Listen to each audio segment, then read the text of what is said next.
한서연의 세상은 낡은 반지하 방의 눅눅한 공기만큼이나 무거웠다. 24살의 그녀는 부모님을 잃고 유일한 혈육인 할머니와 단둘이 살았다.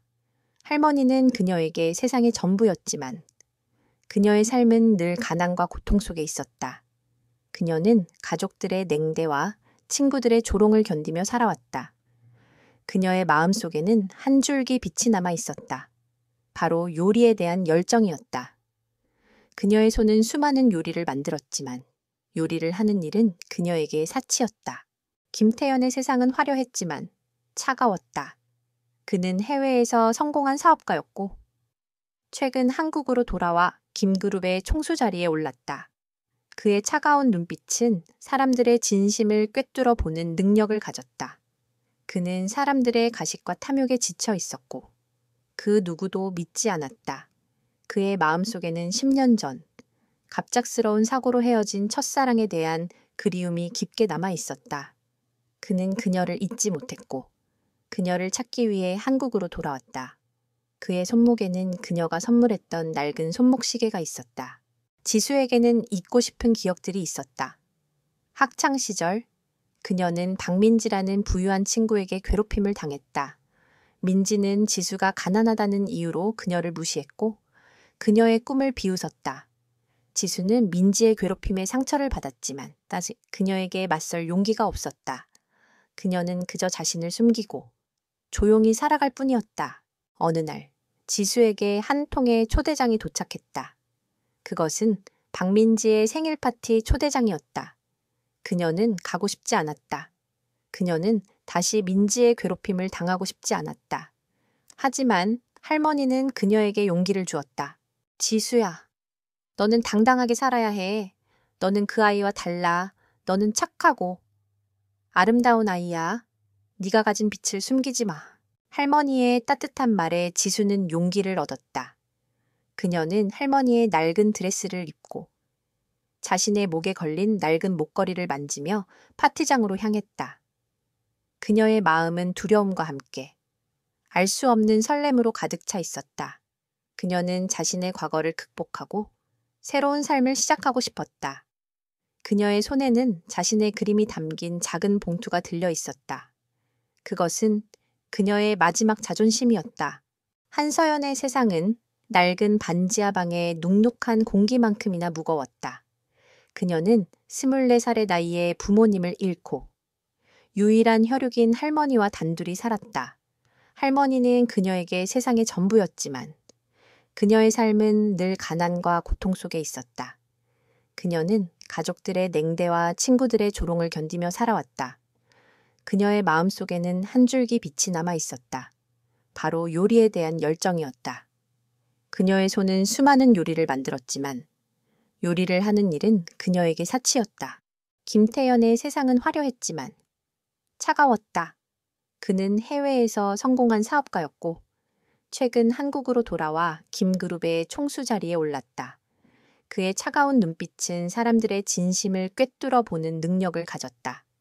그는 사람들의 가식과 탐욕에 지쳐 있었고 그 누구도 믿지 않았다. 그의 마음속에는 10년 전 갑작스러운 사고로 헤어진 첫사랑에 대한 그리움이 깊게 남아 있었다. 그는 그녀를 잊지 못했고 그녀를 찾기 위해 한국으로 돌아왔다.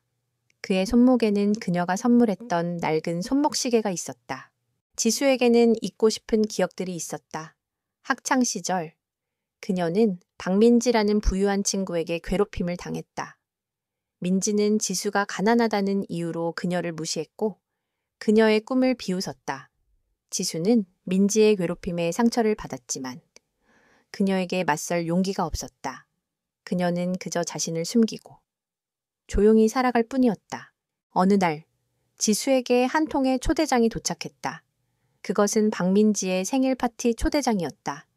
그녀는 가고 싶지 않았다.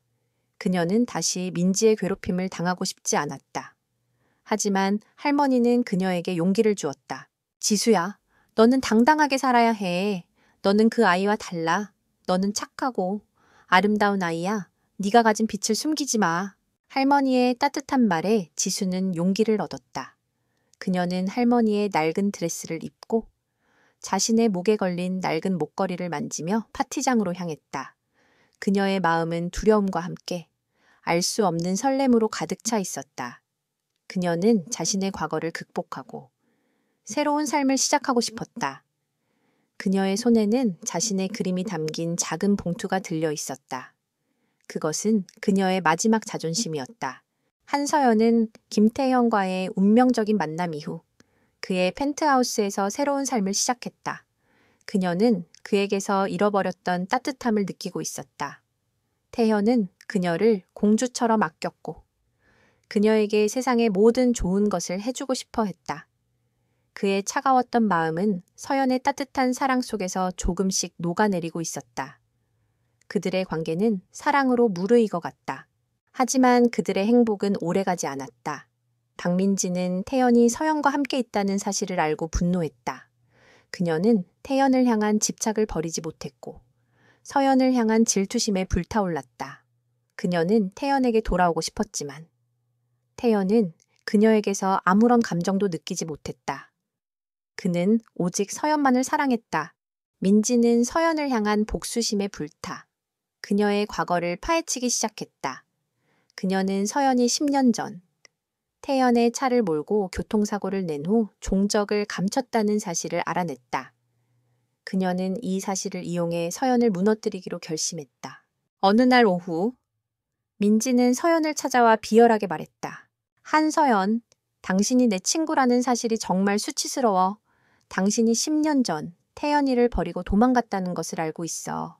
당신이 총수님의 돈을 훔쳐 도망갔다는 것을 알고 있어. 민지의 말에 서연은 충격에 휩싸였다. 그녀는 자신이 과거에 그런 끔찍한 일을 저질렀다는 사실을 믿을 수 없었다. 그녀는 민지의 말을 믿을 수 없었지만 민지는 그녀의 손목에 있는 흉터를 보며 웃었다. 이 흉터는 당신이 총수님에게 칼을 찔렀을 때 생긴 흉터야. 당신은 살인자야. 민지의 말에 서연은 혼란스러웠다. 그녀는 자신의 손목에 있는 흉터를 보며 알 수 없는 슬픔과 공포를 느꼈다. 그녀는 자신이 정말로 태연을 배신했던 것일까? 그녀는 태연의 얼굴을 보며 눈물을 흘렸다. 그녀는 태연에게서 도망치고 싶었다. 그날 오후 태연은 서연에게 프로포즈를 하기 위해 반지를 준비했다. 그는 서연에게 영원한 사랑을 약속하고 싶었다. 하지만 그때 민지가 태연에게 전화를 걸어 서연의 과거에 대해 이야기했다. 그녀는 서연이 10년 전 태연의 돈을 훔쳐 도망갔고 심지어 그에게 칼까지 찔렀다는 거짓말을 했다. 태연은 민지의 말에 충격에 휩싸였다. 그는 서연을 향한 사랑과 함께 그녀에 대한 의심이 마음속에 자리 잡았다. 그는 서연에게 모든 것을 묻고 싶었지만 그녀의 눈에서 흐르는 눈물을 보고 아무것도 물어볼 수 없었다. 그는 그녀에게서 도망치고 싶었다. 그는 그녀를 잃고 싶지 않았지만 그녀가 자신을 배신했다는 사실을 받아들일 수 없었다. 그의 마음은 혼란스러웠다. 그는 서연에게 진실을 말해달라고 부탁했다. 서연아, 내게 진실을 말해줘. 당신이 정말로 나를 배신한 겁니까? 당신이 정말로 나에게 칼을 찌른 겁니까? 태연의 절규에 서연은 아무 말도 할 수 없었다. 그녀는 자신이 과거에 어떤 끔찍한 일을 저질렀는지 알지 못했다. 그녀는 태연에게 진실을 말할 수 없었다. 그녀는 태연의 눈을 보며 눈물을 흘렸다. 그녀의 눈물은 더 이상 슬픔의 눈물이 아니었다. 그것은 절망의 눈물이었다. 그녀는 자신의 운명에 절망했다. 그들의 사랑은 이제 위기의 그림자 속에서 더욱 강하고 뜨겁게 타오르기 시작했다. 한지수와 김태연의 동거 생활은 예상치 못한 방향으로 흘러갔다. 태연은 지수를 비서가 아닌 공주처럼 대했고 지수는 태연에게서 잃어버린 과거의 조각들을 발견하며 서서히 마음의 문을 열었다. 그녀의 삶은 태연의 사랑으로 인해 점차 활기를 되찾았고 그녀의 그림들은 다시 생명을 얻기 시작했다. 태연은 지수의 그림을 보고 그녀의 재능에 놀랐고 그녀의 그림을 전시할 기회를 마련해 주었다. 하지만 그들의 행복은 오래가지 않았다. 박민지는 태연이 지수와 함께 있다는 사실을 알고 분노했다. 그녀는 태연을 향한 집착을 버리지 못했고 지수를 향한 질투심에 불타올랐다. 그녀는 태연에게 돌아오고 싶었지만 태연은 그녀에게서 아무런 감정도 느끼지 못했다. 그는 오직 지수만을 사랑했다. 민지는 지수를 향한 복수심에 불타 그녀의 과거를 파헤치기 시작했다. 그녀는 지수가 10년 전 태연의 차를 몰고 교통사고를 낸 후 종적을 감췄다는 사실을 알아냈다. 그녀는 이 사실을 이용해 지수를 무너뜨리기로 결심했다. 어느 날 오후 민지는 지수를 찾아와 비열하게 말했다. 한지수, 당신이 내 친구라는 사실이 정말 수치스러워. 당신이 10년 전 태연이를 버리고 도망갔다는 것을 알고 있어. 당신이 총수님의 돈을 훔쳐 도망갔다는 것을 알고 있어. 민지의 말에 지수는 충격에 휩싸였다. 그녀는 자신이 과거에 그런 끔찍한 일을 저질렀다는 사실을 믿을 수 없었다. 그녀는 민지의 말을 믿을 수 없었지만 민지는 그녀의 손목에 있는 흉터를 보며 웃었다. 이 흉터는 당신이 총수님에게 칼을 찔렀을 때 생긴 흉터야. 당신은 살인자야. 민지의 말에 지수는 혼란스러웠다. 그녀는 자신의 손목에 있는 흉터를 보며 알 수 없는 슬픔과 공포를 느꼈다. 그녀는 자신이 정말로 태연을 배신했던 것일까? 그녀는 태연의 얼굴을 보며 눈물을 흘렸다. 그녀는 태연에게서 도망치고 싶었다. 그날 오후 태연은 지수에게 프로포즈를 하기 위해 반지를 준비했다. 그는 지수에게 영원한 사랑을 약속하고 싶었다. 하지만 그때 민지가 태연에게 전화를 걸어 지수의 과거에 대해 이야기했다. 그녀는 지수가 10년 전 태연의 돈을 훔쳐 도망갔고 심지어 그에게 칼까지 찔렀다는 거짓말을 했다. 태연은 민지의 말에 충격에 휩싸였다. 그는 지수를 향한 사랑과 함께 그녀에 대한 의심이 마음속에 자리 잡았다. 그는 지수에게 모든 것을 묻고 싶었지만 그녀의 눈에서 흐르는 눈물을 보고 아무것도 물어볼 수 없었다. 그는 그녀에게서 도망치고 싶었다. 그는 그녀를 잃고 싶지 않았지만 그녀가 자신을 배신했다는 사실을 받아들일 수 없었다. 그의 마음은 혼란스러웠다. 그는 지수에게 진실을 말해달라고 부탁했다. 지수야, 나에게 진실을 말해줘. 당신이 정말로 나를 배신한 겁니까? 당신이 정말로 나에게 칼을 찌른 겁니까? 태연의 절규에 지수는 아무 말도 할 수 없었다. 그녀는 자신이 과거에 어떤 끔찍한 일을 저질렀는지 알지 못했다. 그녀는 태연에게 진실을 말할 수 없었다. 그녀는 태연의 눈을 보며 눈물을 흘렸다. 그녀의 눈물은 더 이상 슬픔의 눈물이 아니었다.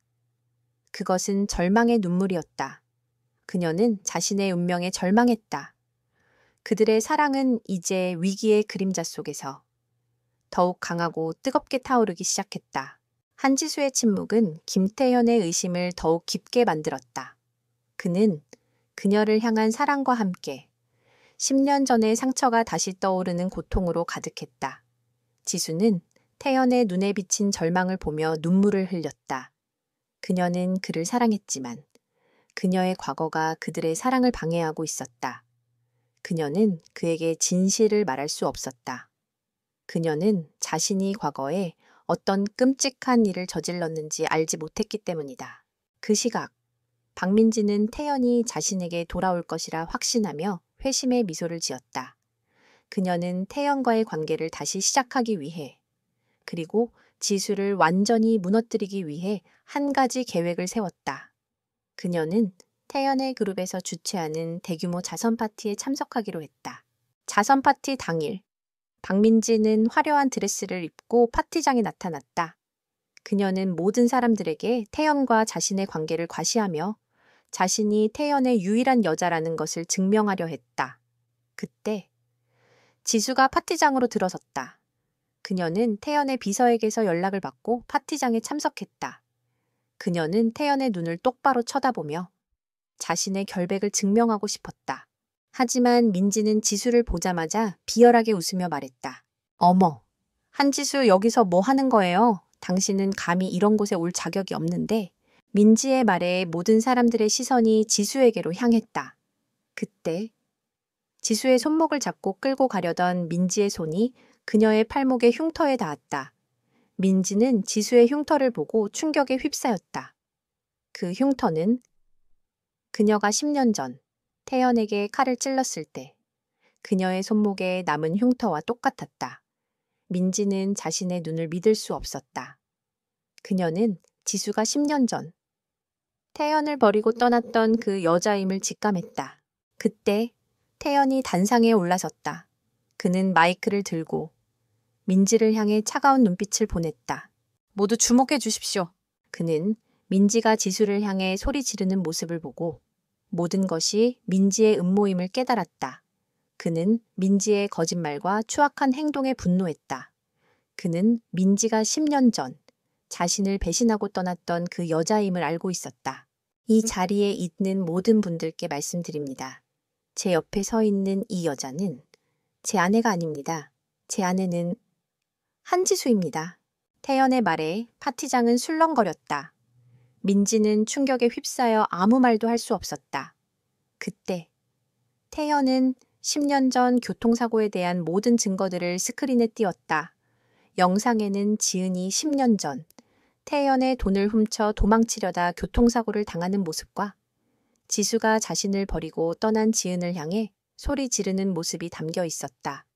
그리고 지은이 태연에게 칼을 찔렀을 때 지수가 대신 칼에 찔리는 모습까지 모든 진실이 밝혀지는 순간이었다. 민지의 얼굴은 창백하게 굳어버렸다. 그녀의 거짓말과 추악한 행동이 모두 드러났다. 그때 지수는 태연의 잃어버렸던 기억을 되찾았다. 그녀는 10년 전 민지가 태연에게 칼을 찔렀을 때 자신이 대신 칼에 찔렸다는 사실을 알게 되었다. 그녀는 태연의 품에 안겨 눈물을 흘렸다. 그녀의 눈물은 더 이상 아픔이 아니었다. 그것은 진정한 해방과 사랑의 눈물이었다. 그녀는 태연에게서 잃어버렸던 기억을 되찾았고 태연은 그녀에게서 잃어버렸던 사랑을 되찾았다. 그들의 사랑은 이제 위기의 그림자 속에서 더욱 강하고 뜨겁게 타오르기 시작했다. 박민지의 모든 음모가 100일에 드러나면서 세상은 충격에 휩싸였다. 그녀는 김태형과의 관계를 되찾기 위해 한지수, 서연을 모함하고 10년 전의 교통사고까지 조작했던 것이다. 민지는 모든 것을 잃었고 법의 심판을 피할 수 없게 되었다. 그녀의 추악한 탐욕은 결국 그 자신의 파멸을 불러왔다. 태연은 10년 전의 상처를 치유하고 지수라는 새로운 사랑을 얻었다. 자선 파티가 끝난 후 태연은 지수를 품에 안고 펜트하우스로 돌아왔다. 텅 비어있던 펜트하우스는 이제 지수의 따뜻한 온기로 가득 찼다. 태연은 지수에게 지난 10년간의 아픔과 오해에 대해 진심으로 사과했다. 지수야, 미안해. 내가 너를 잃고 너를 원망하고 너에게 상처를 줘서 미안해. 나는 너를 잃은 후 모든 것을 잃은 것 같았어. 나는 너를 잃고 나서야 내가 널 얼마나 사랑했는지 깨달았어. 태연의 진심 어린 고백에 지수는 눈물을 흘렸다. 그녀는 그가 자신을 배신한 것이 아니라 자신을 사랑했기 때문에 아파했다는 사실을 깨달았다. 그녀는 그의 손을 잡고 말했다. 태연 씨, 저는 당신을 원망하지 않았어요. 저는 당신이 저를 버렸다고 생각했지만 저는 당신의 얼굴을 잊지 못했어요. 저는 당신을 다시 만날 수 있을 거라고 믿고 있었어요. 그들의 사랑은 서로의 아픔을 치유하고 서로의 상처를 보듬어주는 진정한 사랑이었다. 그들은 서로를 통해 잃어버렸던 과거의 조각들을 다시 맞추어 나갔다. 지수는 태연과 함께 보낸 행복한 기억들을 되찾았고 태연은 지수가 자신을 위해 얼마나 많은 희생을 감수했는지 깨달았다. 그들의 사랑은 오해와 불신으로 시작되었지만 이제는 서로에 대한 깊은 신뢰와 사랑으로 단단해졌다. 며칠 후 태연은 지수를 데리고 10년 전 그들이 처음 만났던 공원을 찾았다. 바닷바람이 그들의 머리카락을 스치고 지나갔다. 태연은 지수의 손을 잡고 조용히 바다를 바라보았다.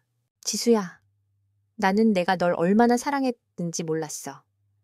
나는 너를 잃고 나서야 내가 얼마나 외로운 사람이었는지 깨달았지. 하지만 이제 네가 내 옆에 있어줘서 정말 행복해. 너는 내게 모든 것이야. 태연의 진심 어린 고백에 지수는 눈물을 흘렸다. 그녀는 그가 이제 더 이상 차갑고 외로운 총수가 아님을 알았다. 그는 이제 따뜻하고 사랑스러운 한 남자였다. 그녀는 그의 품에 안겨 바다를 바라보았다.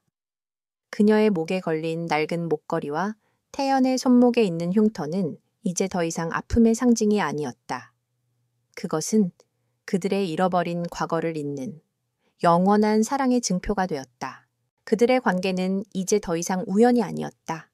그것은 서로의 상처를 치유하고 서로의 삶에 새로운 희망을 불어넣는 운명적인 사랑이었다. 그들의 삶은 이제 진정한 가족이라는 이름으로 완성되어 가고 있었다. 몇 년의 시간이 더 흘렀다. 김태연과 한지혜의 사랑은 모든 시련과 역경을 이겨내고 마침내 완전한 결실을 맺었다. 그들은 결혼식을 올렸고 지혜는 태연의 아내이자 사랑의 힘으로 모든 것을 이겨낸 한 사람의 영혼이었다. 태연은 더 이상 차갑고 냉소적인 총수가 아니었다. 그는 이제 따뜻하고 사랑스러운 한 남편이자 한 가족의 든든한 버팀목이었다. 그들의 행복은 여기서 멈추지 않았다. 지혜는 태연의 지원을 받아 한지혜 예술재단을 설립했다. 그녀는 그곳에서 아이들에게 그림을 가르치고 그들이 꿈을 꿀 수 있도록 도와주었다. 태연은 그녀의 재단에 최신 기술을 접목시켜 아이들이 더 안전하고 즐겁게 놀 수 있도록 지원했다.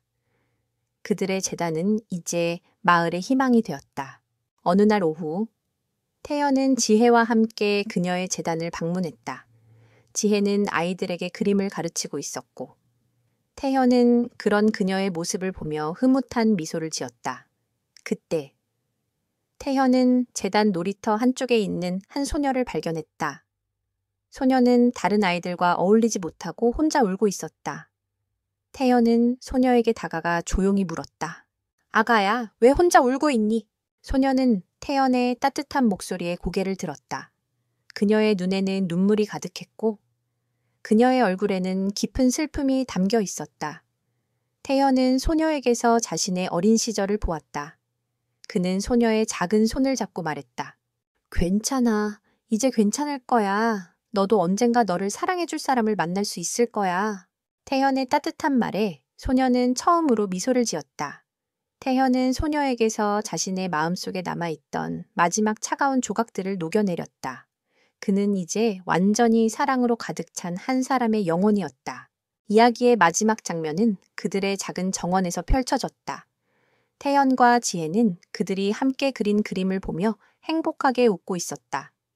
태연은 지혜의 허리를 감싸 안고 그녀는 그의 품에 기대어 하늘을 올려다보았다.